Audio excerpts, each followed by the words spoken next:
అరవింద్ కుమార్ ఎక్కడ ఉండు అని శ్రీకాంత్ గారు ఆల్రెడీ మీతో మాట్లాడారు. కుట్రల భాగంగానే నేను ఇక్కడ ఎంక్వైరీ చేస్తే అరవింద్ కుమార్ గత 10 రోజుల నుంచి భారతదేశంలో ఉందో లేదో తెలియని పరిస్థితి. నేను ఒకసారి మన వాళ్ళు కూడా వస్తారు మీ దగ్గరికి. అరవింద్ కుమార్ కుటుంబ సభ్యులు కూడా పెన్షన్ విషయంలో కూడా ఏదో ప్రాబ్లం వచ్చింది. విదేశాలకు పోయిందా మరి ఎక్కడుండో కేటీఆర్ గారే చెప్పాలి.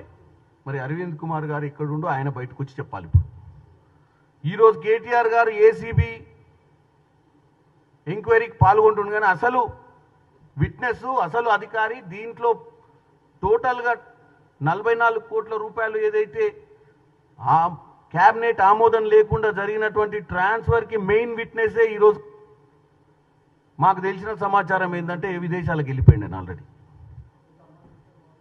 ప్రభుత్వ అనుమతి తీసుకుపోయిందా లేదా అనేది ఆల్రెడీ ఇప్పుడు తెలిసింది కాబట్టి నేను ప్రెస్లో చెప్తే ప్రభుత్వం కూడా దీని మీద ఒక